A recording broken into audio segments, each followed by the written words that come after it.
నువ్వే ఎందుకు తీసుండకూడదు?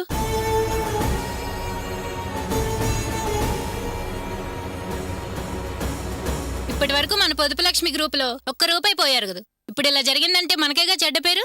అందుకని ఆ డబ్బు నేనే తీసానని ఒప్పుకోమంటారా? ఏం కళా, ఆ డబ్బు నువ్వే నొక్కేసి పోయిందని నాటకం ఆడడం లేదు కదా. అందుకే అందరం కలిసి పోలీస్ స్టేషన్కి వెళ్దాం.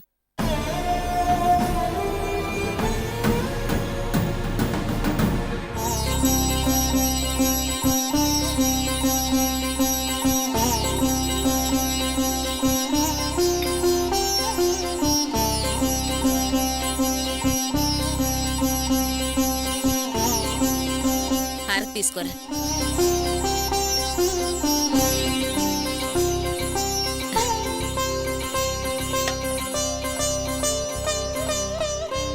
ఇదిగోరా వాసు, డబ్బు ఎవరికి ఇవ్వాలో వాళ్ళకి ఇచ్చేసి ముందా ఉద్యోగం సంగతి చూడమను. మిగతా 50,000 వెంటనే రెడీ చేసి ఇస్తాను సార్ అని చెప్పు.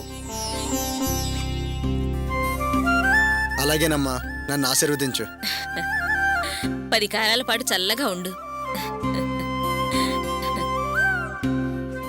పద టిఫిన్ చేద్దు గాని. అచ్చరా, టిఫిన్ రెడీ చేయమ్మా. భాగ్యం అక్క, భాగ్యం అక్క, భాగ్యం అక్క, మా ఇంట్లో ₹1,00,000 దొంగతనం జరిగిందక్క. ఏంటి కళ, ₹1,00,000 దొంగతనమా? అవునక్క, నిన్న బ్యాంక్ నుంచి ₹1,00,000 తీసుకొచ్చి బీరువాలో పెట్టాను కదా. అప్పుడు మీరు కూడా అక్కడే ఉన్నారు కదక్క.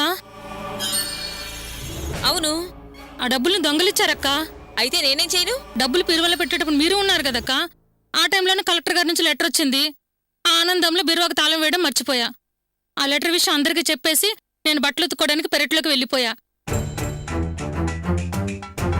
తర్వాత అప్పుడే వచ్చి బీరువా తెరిచి చూసా. గుండె గుబేల మంది, బీరువాలో డబ్బులు లేవక్క.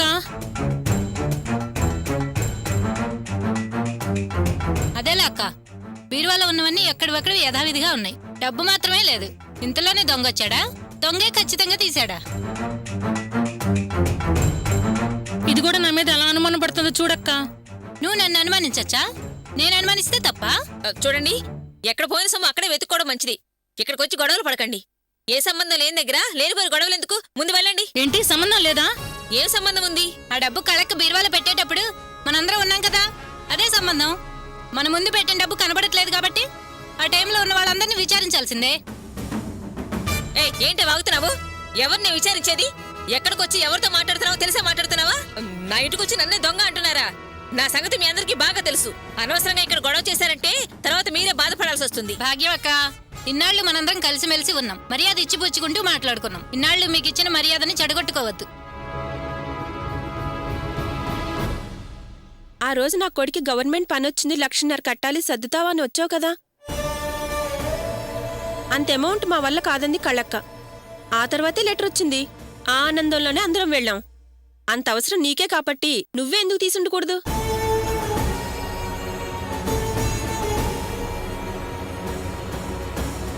ఇప్పటి వరకు మన పొదుపు లక్ష్మి గ్రూపులో ₹1 పోయారు కదా. ఇప్పుడు ఇలా జరిగిందంటే మనకేగా చెడ్డ పేరు. అందుకని ఆ డబ్బు నేనే తీసానని ఒప్పుకోమంటారా? ఏం కళ, ఆ డబ్బు నువ్వే నొక్కేసి పోయిందని నాటకం ఆడడం లేదు కదా. అందుకే అందరం కలిసి పోలీస్ స్టేషన్కి వెళ్దాం.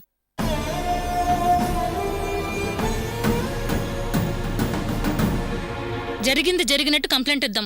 వాళ్లే విచారిస్తారు ఎవరు దొంగలో ఎవరివి నాటకాలు. అవును, నేను పోలీస్ స్టేషన్కి రావడం ఏంటి? నేను అసలు రాను. రావాల్సిన అవసరం కూడా నాకు లేదు.